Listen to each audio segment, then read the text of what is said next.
Well, hey, good evening, everyone. Welcome back to my little gardening show. I'm at the garden tonight. Just had a real heavy rain, and I thought I'd take you along, give you an update on where we're at with things. So I think this may be our best year ever, because we're other than the COVID year where we had tons of time, but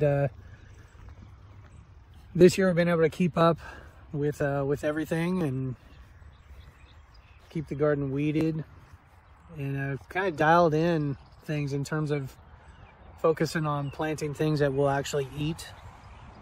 And so we'll just start at the southern end here.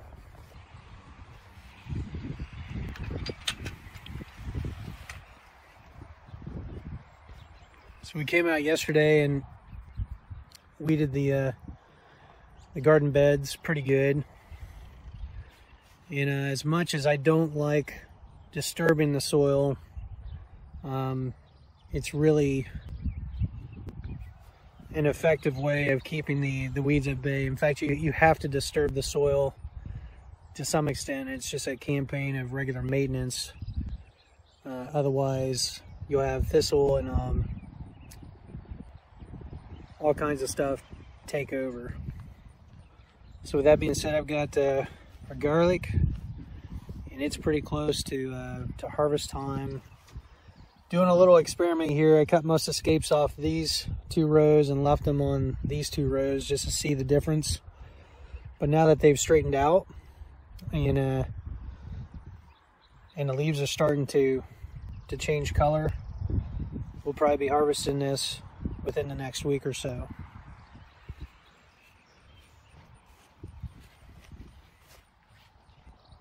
Got several varieties planted in there basically this past December. My daughter's boyfriend, his parents, they've got a little bit of an organic farm over in Oxford, Ohio, but he brought a bunch of seed garlic that they had left over, and so we planted it. Not really expecting much, but it all came up. So never grown garlic before, but it's going pretty well. We got our potatoes. I went ahead and hilled them last night. I've got the little Haas wheel hoe. Put the attachments on to I think the plowshares to push soil next to the plants. Now we have had some issues with potato bugs. I'm not going to walk in here too much because it just rained. But some of the plants over there were affected.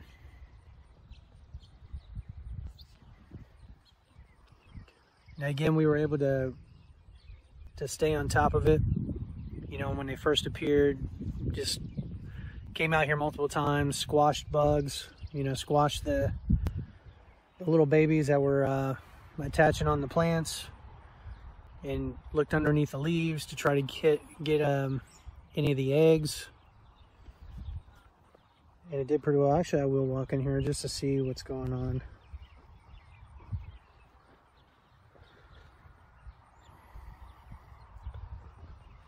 So here's an example here where the potato beetles got a hold of the top part of the plant and some of the outside, and we were able to get a hold of them, get rid of them before they stripped the plants bare. And then they got some of these plants in here, but on the whole, everything is pretty well intact. Seems like every year you have different pests, different pressures depending on the weather. Haven't seen the stink bugs yet, but I'm sure they'll be showing up here at some point. Go into the big enclosure here. You can see how clean everything is for the most part. And we got a couple more rows of potatoes, some Russian fingerling potatoes, and then our onions are really starting to bulb up. Starting to get bigger.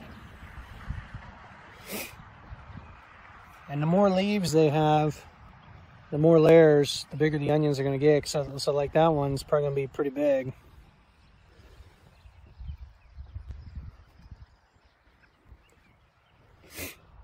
And we got some more here. A couple weeks ago, we went through and hand weeded again to try to get the weeds out. And we're going to have to do that again. Some of the crabgrass has gotten back in there.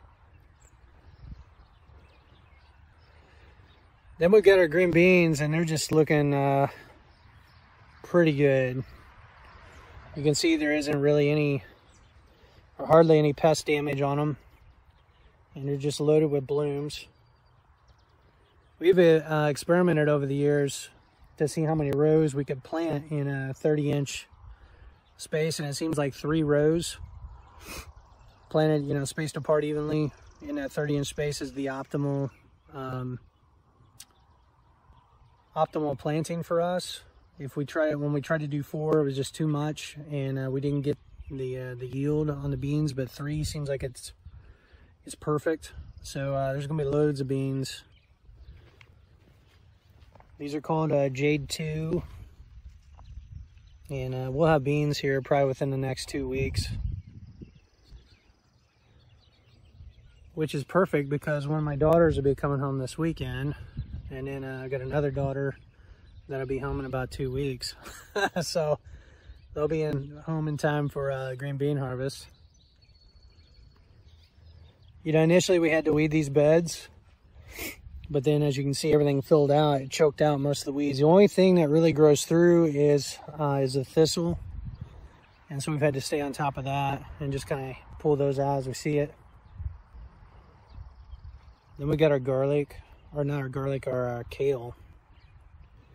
And I haven't really harvested any of that yet, but it's ready. I can start trimming leaves. And this is a good time to do it because it's cool and well, when we get in July and it gets a lot hotter, the kale isn't going to taste as good. But when it's young like this, it's a lot better. This bigger stuff's good for cooking. I mean, it's good for fresh eating too. I'll be able to make smoothies out of this. We'll be able to do a lot of stuff with this, but it needs to start harvesting. Kale is a super nutritious, though you gotta spend some time preparing it, you know. And if you can, I think it's got some oxalates and stuff, so I mean, it can be too much of a good thing can be bad. So, you know, eating everything in moderation is good. You can have some issues if you don't. We'll get some kohlrabi, and they'll be ready to pull this weekend. And our cabbages are starting to form up. We do have some a little bit of slug damage there, our cabbage moth, cabbage worms, but not much. Next door, we've got our hot peppers. We've got our, I think these are the red ties. We have plenty there. They're always productive. We've got a grouping of jalapenos here, and they're really starting to put on as well. And then we got our cayenne peppers. I put these stakes in place to keep the birds from clipping the tops. Before I did that, the birds would come in and clip off the tops of the young plants. And I also kind of put these to the southwest, kind of the direction that wind would kind of hit these from, just based on experience, to help prop the plants up, support them a little bit. But I don't really need to tie them against. As they get bigger, you can see they kind of crop out. So if we get major winds, they'll just hit this, but they're pretty stout, like little trees. Next, we've got our eggplant. This is camo. It's a kind of a Japanese delicacy. They're like a softball size. They're really nice eggplants, and I'm real happy about this because you can see the pinholes. That's flea beetle damage, but it's not much. I've had years where they just totally decimated the plants, but seems like, you know, there's some damage, but they're managing to grow in spite of that. You know, and part of it could be the Mineral content, you know, I mean, we've been mulching, bringing in leaves for years now. And so there's a lot of organic matter and a lot of minerals that are in this patch. Plus we're using the Mint Lighter gardening method, where I'm applying a little bit of weekly feed each week. So I think with all of that, the mineral content is good. And it's really interesting. There's been studies done where that, I guess they got this measurement, a way of measuring the nutrient density of plants and the mineral content. It's called Brix, like a Brix reading. You can get a Brix meter to actually test the amount of sugars in your produce and stuff. And there's like an optimal number. I think it's like 10 or 12 on the Brix scale. Anyway, what that's an indication of is that the produce, the plants, they're nutrient dense. And actually when the plants have everything they need, they produce more complex sugars that are not only just in the plant, but in the produce, the fruit, vegetables that they're producing.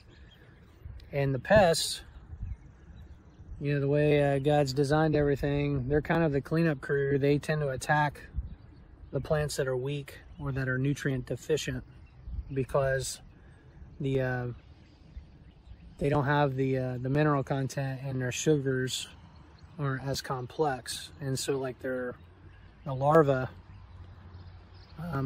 have a greater chance of survival if they attack plants that are weak, or you know, that they figure out are weak or that are nutrient deficient.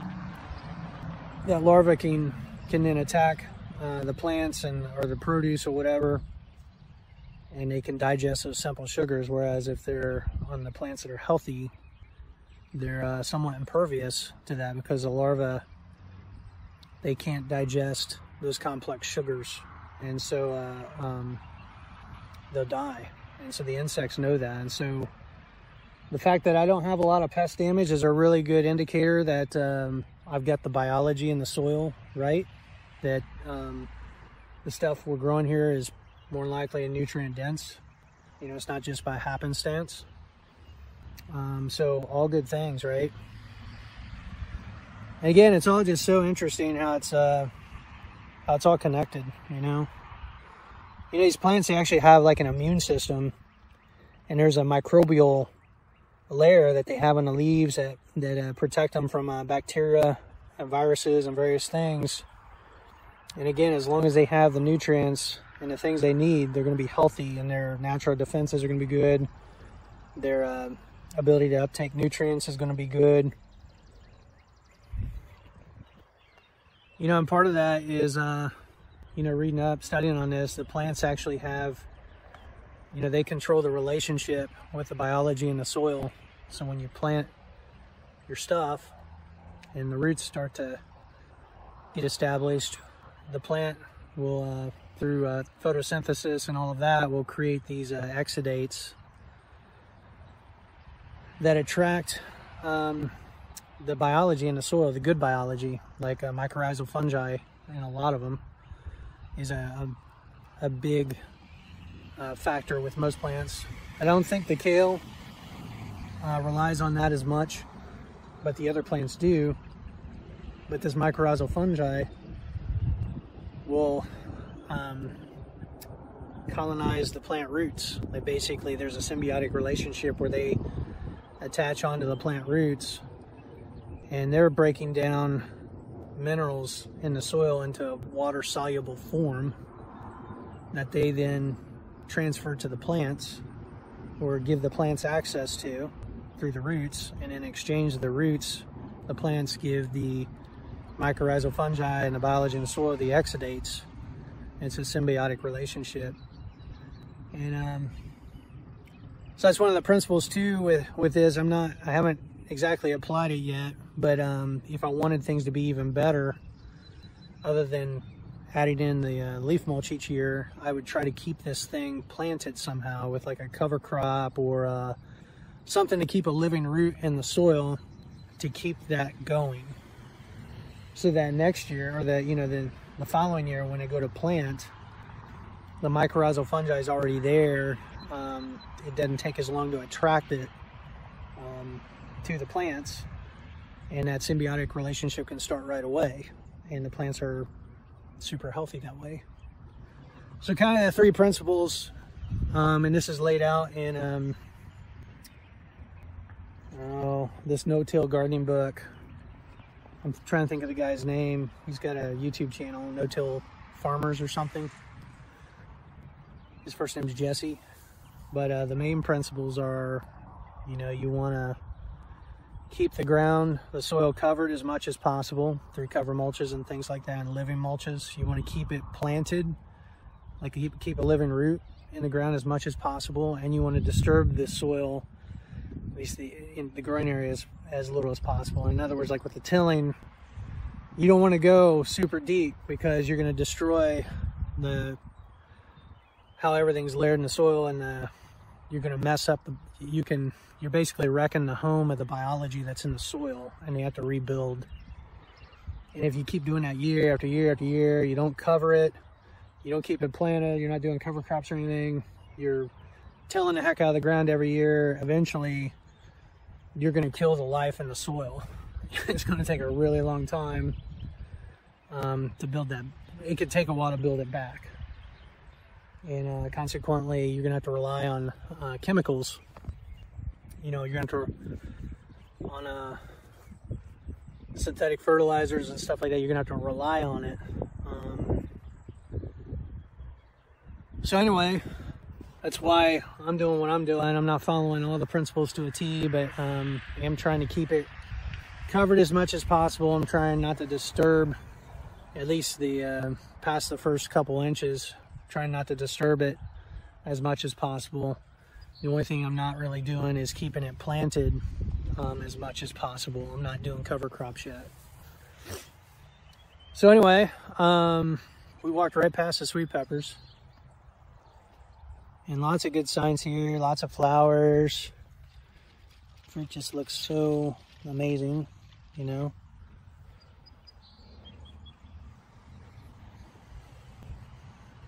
So we got all kinds of sweet peppers in through here, roasting peppers and stuff.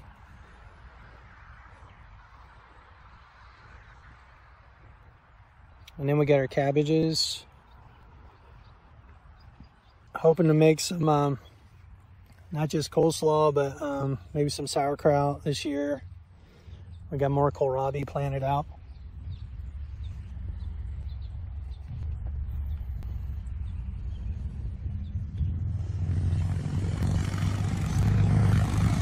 That takes us to our tomatoes.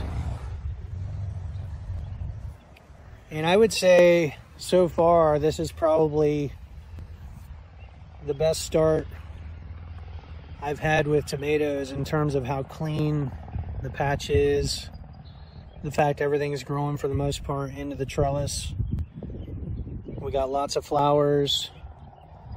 We got lots of fruit sets. These are cherries. So there's a lot of different ways you can grow tomatoes, but what I've found works for me is to use a fence as a trellis. I mean, you can use T-posts. A lot of people are successful with that, but if in this environment, open air with the straight line winds, and like the conditions are kind of harsh, I'm not growing in like a big old caterpillar tunnel or anything like that. Having a fence, sturdy fence, is really good. Pretty simple to build. It's basically just T-posts and cattle paneling, and this is just leftover cattle paneling for other projects I've had over the years so it's a little bit jerry-rigged, but a lot better than what it was. We essentially ripped out the tomato trellises that were here. In the past, there was a straight line row with no gap in the middle that was 2 foot this way. Then there was about a 4 foot space, and then the next fence was down.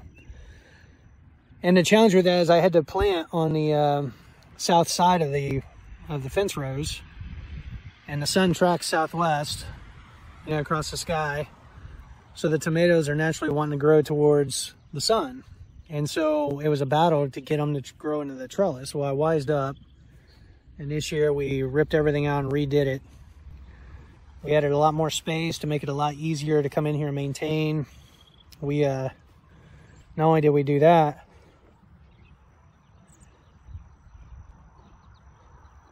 but we added a 5-foot gap here right in the middle, just to make it easy to water, easy to maintain, lots of airflow. We broadened the path between the two trellises. And then, you know, these fences, the other thing I did is I got rid of this. I had like a pipe conduit up that was about 2 foot higher than this. I got rid of all that because the reality is, yes, these are vining and they're going to grow and they'll eventually get to the top of this and probably higher before the end of the season. Maybe they'll flop over a bit.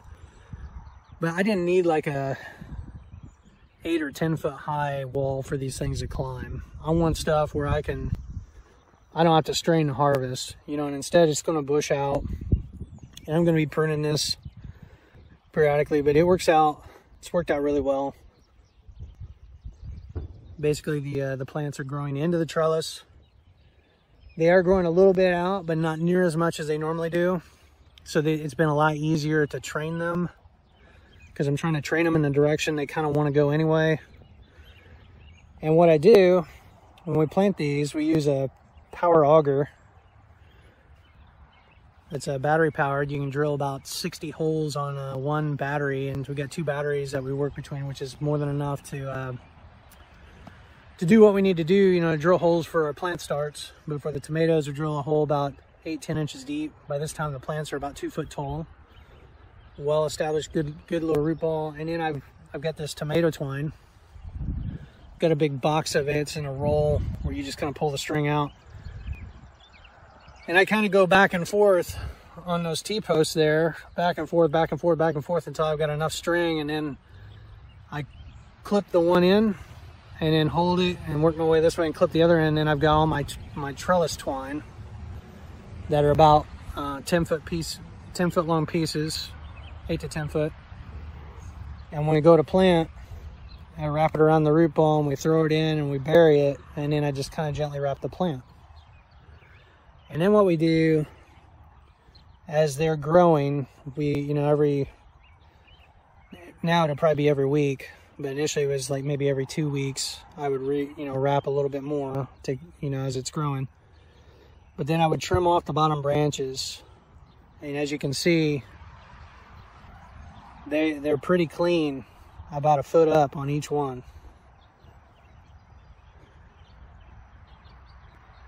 I do that on purpose too, because that way I reduce the risk of soil-borne diseases on these things, because during heavy rains and stuff, mud can splash up onto the leaves, and most diseases that tomatoes get happen where soil gets on the leaves and somehow the plant gets infected. This year I don't have really any disease issues that I can see.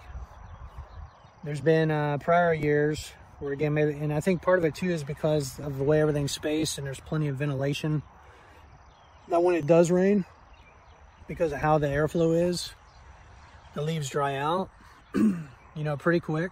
And I don't have the issues, or I haven't had the issues so far. You know, periodically I had some issues in years past where it would develop a early blight, or, you know, I'd have blossom end rot, which is a different issue, which is a deficiency of calcium and maybe inconsistent watering. But so far I'm not seeing any of those issues, and which is amazing. So we got about anywhere from 12 to 14 plants per section. I guess on average 12.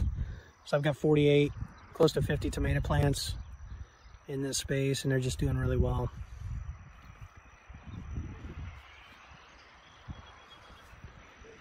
You know, the other thing too with the tomatoes is that though I did heavy pruning as they're growing up through the bottom stalk, I'm I'm not pruning them real heavy above that. You know, periodically I'm snapping off suckers, but for the most part, I'm letting them bush out and I'm letting suckers grow, and they eventually become fruiting branches. And the reason for that is that, you know, again, we're in an open air environment. The sun's beating down on these plants all day long, you know, on the sunny days, and I want the fruit to be somewhat protected. You know, they can get sun scald if there's not enough foliage. Now, if we were in like a caterpillar tunnel or whatever, I'd probably prune them more heavily, but I'm not in this case. I'm doing some selective pruning, or if I don't like the way it's growing, I'll just lop off a branch to, you know, get them to grow the way I want them to grow, without taking too much off. So it's a little bit of a balance. I mean, you do need to do some pruning, otherwise the energy of the plant's going to creating foliage instead of fruit. But you don't want to take too much foliage off, otherwise the fruit that it does produce could get sun scald, or it's not going to produce necessarily as much fruit because it doesn't have as many leaves to do the photosynthesis. So it's a little bit of a balance, and it's really kind of at your discretion. Along with that, a handy little tool that I got is these little pruners. These things are awesome. This is a Corona, I think it's the name brand on this one, but really awesome. And I'll go through and prune branches that way. Most of the suckers you can just snap out. So that takes us over here to our cucumbers and squash. And I planted these in kind of late, and we did a lot of weeding here yesterday because this thing was like filled with grass. But for the most part, I mean, things look pretty healthy. There's a little bit of pest damage here and there.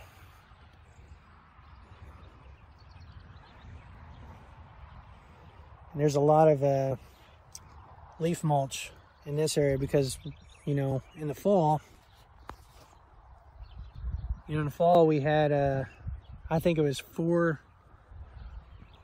dump truck loads brought out by the township, leaf mulch, leaves that they're collecting, you know, and there's some risk with that because, I mean, if you get leaves where maybe they've got grass clippings, they've been treating the yard with chemicals. I think at one time it looked like there was some signs of that in the plants I was planting where they just look sickly. And it's because there's probably like Roundup or something, but on the whole, it's done well most years, and this year done really well. But 4 dump truck loads in the fall, typically around Thanksgiving. We spend about a month and a half getting it all spread out, and then, you know, you get the snow and the rain and all the stuff during winter, early spring. It helps break down the material, and then I have a duty lawnmower through here to mulch up the leaves, and then I start laying out my rows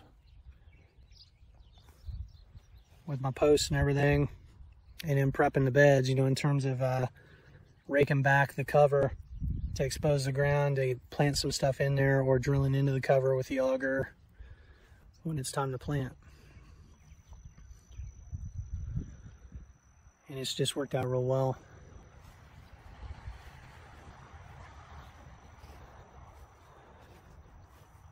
So we should get a pretty good harvest this year, I'm anticipating. Grateful to have the space. Also grateful for my dad. You know, he helps me a lot. He waters the garden on the nights that it needs to be watered since he lives here. We try to get out here as much as we can, but you know, he lives on site, so he's doing, you know, work behind the scenes and helping us be more successful. The other thing that's cool about this year as opposed to other years is that water isn't as much of it's not really a limiting factor for me this year. You know, early on Dad had problems with as well because whoever installed it didn't install the filtering screen right or whatever, so all the sediment got dredged up, and he had some issues with as well that we kind of dealt with, and consequently couldn't really water near as much as it probably needed over the years. The cover mulch enabled us to still be, for the most part, successful, so we didn't have to water as much anyway. But he got a new well this last year, and we can water it as much as we want, no issues whatsoever. So I'm excited to see, you know, what's going to happen, you know, what the end result will be as we go through. Probably my biggest challenge now is, after this initial round of vegetables is done, is what I'm going to do next in these spaces, you know, because the onions will be done probably beginning of August, maybe into August. The green beans will be done into July. My cabbages and stuff, I'll be harvesting all that through July, and so I'll need to have another round of plants, you know, to put in here to take advantage of the time before fall comes. You know, our growing season is pretty much from, in terms of frost-free, so Mother's Day weekend to Halloween weekend. It's kind of our window without any kind of protection or cover. So still plenty of time to grow stuff. So anyway, I guess that's it for now. Until next time, happy gardening.